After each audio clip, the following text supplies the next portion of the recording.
हमारा देश भारत जो रहस्यों से भरा देश है। इस देश की सभ्यता जितनी पुरानी है, लगभग उतनी ही पुरानी यहाँ के मंदिर हैं। हजारों सालों से अपनी जगह पर खड़े मंदिर कई राज अपने अंदर छुपाए बैठे हैं। भारत में मौजूद कोई भी मंदिर ऐसा नहीं है जिससे जुड़ा कोई रहस्य वैज्ञानिकों या फिर आम आदमी की चर्चा का विषय ना हो। दोस्तों, आज हम आप लोगों को एक ऐसे ही मंदिर के रहस्य के बारे में बताने वाले हैं जिसके बारे में जानकर आप लोग चौंक जाएंगे। दरअसल दोस्तों, हिंदू धर्म में 4 धाम की यात्रा का बड़ा महत्व माना गया है। आज हम इन 4 धाम में से एक ओडिशा के समुद्र तट के किनारे बसे पुरी में मौजूद जगन्नाथ मंदिर से जुड़े रहस्य के बारे में बताने जा रहे हैं। ये मंदिर भगवान विष्णु के अवतार श्री कृष्ण को समर्पित है। हर साल यहाँ लाखों श्रद्धालुओं का जमावड़ा लगता है। 800 साल से भी ज्यादा पुराने इस पवित्र मंदिर के दर्शन करने के लिए देश विदेश से लोग आते हैं। आज हम आपको इस मंदिर से जुड़े ऐसे रोचक रहस्यों की जानकारी देने जा रहे हैं जिनकी सच्चाई के बारे में आज तक पता नहीं चल पाया है। मंदिर में नहीं सुनाई देती समुद्र की आवाज। दोस्तों, कहने को तो ये मंदिर समुद्र के किनारे पर बसा है, लेकिन मंदिर के अंदर समुद्र की लहरों की आवाज किसी को भी सुनाई नहीं देती है, जबकि समुद्र पास में ही है। लेकिन आप जैसे ही मंदिर से एक कदम बाहर निकलेंगे, वैसे ही समुद्र के लहरों की आवाज आपको सुनाई देने लगती है। वाकई ये किसी आश्चर्य से कम नहीं है। दोस्तों, इस पवित्र मंदिर की हर जगह किसी ना किसी रहस्य से जुड़ी हुई है। मंदिर में कभी नहीं होती प्रसाद की कमी। मंदिर में प्रतिदिन चाहे कितने ही श्रद्धालु दर्शन के लिए आए, मगर प्रसाद की मात्रा कभी घटती नहीं है। हर समय पूरे साल के लिए भंडार भरा रहता है। ऐसी मान्यता है कि भगवान जगन्नाथ के प्रताप से यहाँ हजारों लोगों से लेकर लाख लोगों तक को प्रतिदिन भरपेट भोजन खिलाया जा सकता है, चाहे श्रद्धालुओं की संख्या में कितनी भी बढ़ोतरी क्यों ना हो जाए। मंदिर के अंदर पकाया जाने वाला प्रसाद कभी कम नहीं होता है। दोस्तों, इसके पीछे भी एक रहस्य है। दरअसल इस मंदिर की रसोई भी सबको हैरान कर देती है। दरअसल यहाँ भक्तों के लिए प्रसाद पकाने के लिए 7 बर्तन एक दूसरे के ऊपर रखे जाते हैं। लेकिन हैरानी की बात यह है कि सबसे ऊपर रखे बर्तन में ही प्रसाद सबसे पहले पकता है। फिर नीचे की तरफ एक के बाद एक बर्तन में रखा प्रसाद पकता जाता है। इसके अलावा यह भी कहा जाता है कि यहाँ हर दिन बनने वाला प्रसाद भक्तों के बीच कभी कम नहीं पड़ता। चाहे 10-20 हजार लोग आए या लाखों लोग, सबको प्रसाद जरूर मिलता है। यहाँ की विशाल रसोई में भगवान जगन्नाथ को चढ़ने वाले महाप्रसाद को बनाने के लिए 500 रसोइये लगे रहते हैं, जिनके लिए अलग से 300 सहयोगी काम करते हैं। यानी कि करीब 800 लोग मिलकर महाप्रसाद तैयार करते हैं। दोस्तों, कहा जाता है कि मंदिर का प्रसाद तभी खत्म होता है जब मंदिर के दरवाजे बंद कर दिए जाते हैं। भगवान जगन्नाथ के मंदिर में आज भी कई ऐसे चमत्कार होते हैं जिनका जवाब विज्ञान के पास भी नहीं है। पुराणों के अनुसार जगन्नाथ मंदिर को धरती का बैकुंठ माना गया है, क्योंकि भगवान श्री कृष्ण आज भी यहाँ मौजूद माने जाते हैं। पुराने समय से ही यहाँ की सवर जनजाति के आराध्य देव हैं ये, और ऐसा कहा जाता है किसी वजह से यहाँ भगवान विष्णु का रूप अन्य मंदिरों की अपेक्षा थोड़ा अलग नजर आता है। रोज बदल जाता है मंदिर के शिखर का झंडा। हवा की उल्टी दिशा में उड़ता है मंदिर का झंडा। जगन्नाथ मंदिर का सबसे बड़ा रहस्य ये है कि इसके शिखर पर मौजूद झंडा हमेशा हवा की विपरीत दिशा में लहराता है।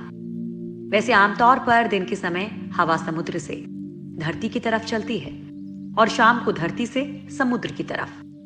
लेकिन आपको जानकर हैरानी होगी कि यहाँ ये प्रक्रिया उल्टी है। अब ऐसा क्यों है, ये रहस्य आज तक कोई नहीं जान पाया है। भारत में किसी भी मंदिर का ध्वज हर दिन नहीं बदला जाता है, लेकिन जगन्नाथ जी का मंदिर ही एकमात्र मंदिर है जिसका ध्वज हर दिन बदला जाता है। हर दिन एक पुजारी को ऊंची गुम्बद पर चढ़कर ध्वज बदलना होता है। जगन्नाथ मंदिर की ऐसी मान्यता है कि अगर एक दिन भी ध्वज नहीं बदला गया तो मंदिर 18 सालों के लिए बंद हो जाएगा। जगन्नाथ मंदिर के शिखर पर एक सुदर्शन चक्र लगा है, जिसके बारे में कहा जाता है कि उसे किसी भी दिशा में खड़े होकर देखें, पर ऐसा लगता है कि चक्र का मुंह आपकी ही तरफ है। इसी तरह एक और रहस्य यह है कि मंदिर के शिखर की छाया हमेशा अदृश्य ही रहती है। उसे जमीन पर कभी कोई नहीं देख पाता। जगन्नाथ मंदिर के खजाने का रहस्य। क्या मंदिर के नीचे दबा है कोई खजाना? ऐसा माना जाता है कि मंदिर की जितनी ऊंचाई है, ये उतना ही गहरा भी है। मंदिर का खजाना, जिनमें रुपए पैसे ही नहीं, रत्न और जवाहरात भरे हुए हैं। ओडिशा हाईकोर्ट के आदेश के बाद रत्न भंडार कक्ष में 2018 को कड़ी सुरक्षा के बीच 16 सदस्यों वाली एक टीम ने 34 साल के बाद यहां जांच के लिए आई थी। इस घटना के करीब 2 महीने बाद मंदिर के खजाने की चाबी के गायब होने की बात सामने आई थी, जो अब तक नहीं मिली है। खजाना देखकर लौटी टीम ने रत्न भंडार के रक्षक लोकनाथ की मूर्ति के पास शपथ ली थी कि वे रत्न भंडार से जुड़ी कोई भी बात किसी को नहीं बताएंगे। उनका काम सिर्फ ढांचे की मजबूती और सुरक्षा का मुआयना करना था। इस दौरान उन्हें खजाने वाले संदूक और रत्नों को छूने की इजाजत नहीं थी। भगवान जगन्नाथ के खजाने की विशालता को लेकर इसलिए भी अटकलें लगाई जा रही हैं क्योंकि इससे पहले 2011 में जगन्नाथपुरी के पास ही एमआर मठ से एक मजदूर एक चांदी का ईंट चुरा कर ले गया था, और इसके बाद एक ऐसा रहस्य उजागर हुआ जिसे देखकर प्रशासन की आंखें भी चौंधी आ गई थी। जांच में जब इस मठ के एक कमरे को खोला गया तो उसमें से 100 करोड़ से अधिक कीमत की चांदी की ईंटें मिली थी, और इसी वजह से अंदाजा लगाया जा रहा है कि मंदिर में खजाने का भंडार है। 7वीं सदी में हुआ था मंदिर का निर्माण। 3 बार टूट चुका है जगन्नाथ मंदिर। 1174 ईस्वी में अनंग भीमदेव ने दोबारा बनवाया था मंदिर। दरअसल ये पूरा मंदिर ही रहस्यों से घिरा हुआ है। इसके बनने के पीछे भी एक रहस्य जुड़ा हुआ है। कहा जाता है कि राजा इंद्रद्युम्न मालवा का राजा था। राजा इंद्रद्युम्न को सपने में जगन्नाथ के दर्शन हुए थे। सपने में ही भगवान विष्णु ने उनसे कहा था कि नीलांचल पर्वत की एक गुफा में मेरी एक मूर्ति है, उसे नील माधव कहते हैं। तुम एक मंदिर बनवाकर उसमें मेरी ये मूर्ति स्थापित करवा दो। राजा ने अपने सेवकों को नीलांचल पर्वत की खोज में भेजा, लेकिन नील माधव की पूजा सबर कबीले के लोग करते थे। राजा के सेवक ने वहां से मूर्ति चुरा ली थी और राजा को लाकर दे दी थी।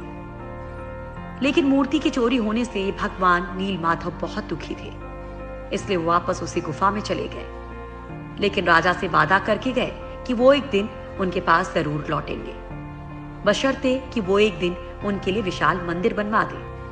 राजा ने मंदिर बनवा दिया और भगवान विष्णु से मंदिर में विराजमान होने के लिए कहा। तब भगवान ने कहा कि तुम मेरी मूर्ति बनाने के लिए समुद्र में तैर रहा पेड़ का बड़ा टुकड़ा उठाकर लाओ, जो द्वारिका से समुद्र में तैरकर पुरी आ रहा है। राजा के सेवकों ने उस पेड़ के टुकड़े को तो ढूंढ लिया, लेकिन सब लोग मिलकर भी उस पेड़ को नहीं उठा पाए। तब राजा को समझ आ गया कि नील माधव के अन्य भक्त सबर कबीले के मुखिया विश्वर वसु की ही सहायता लेनी पड़ेगी। सब उस वक्त हैरान रह गए जब विश्व वसु भारी भरकम लकड़ी को उठाकर मंदिर तक ले आए। अब बारी थी लकड़ी से भगवान की मूर्ति गढ़ने की। राजा के कारीगरों ने लाखों कोशिश कर ली, लेकिन कोई भी लकड़ी में एक छेनी तक नहीं लगा सका। तब तीनों लोग के कुशल कारीगर भगवान विश्वकर्मा एक बूढ़े व्यक्ति का रूप धारण करके आए। उन्होंने राजा को कहा कि वे नील माधव की मूर्ति बना सकते हैं, लेकिन साथ ही उन्होंने अपनी शर्त भी रखी कि वे 21 दिन में मूर्ति बनाएंगे और अकेले में बनाएंगे। उनकी शर्त मान ली गई, लेकिन एक दिन राजा इंद्रद्युम्न की रानी खुद को रोक नहीं पाई और रानी के कहने पर राजा ने कमरे का दरवाजा खोलने का आदेश दिया। जैसे ही कमरा खोला गया तो बूढ़ा व्यक्ति गायब था और उसमें 3 अधूरी मूर्तियां पड़ी मिली। भगवान नील माधव और उनके भाई के छोटे छोटे हाथ बने थे, लेकिन उनकी टांगे नहीं, जबकि सुभद्रा के हाथ पांव बनाए ही नहीं गए थे। राजा ने इसे भगवान की इच्छा मानकर इन्हीं अधूरी मूर्तियों को स्थापित कर दिया। तब से लेकर आज तक तीनों भाई बहन इसी रूप में मंदिर में विराजमान हैं।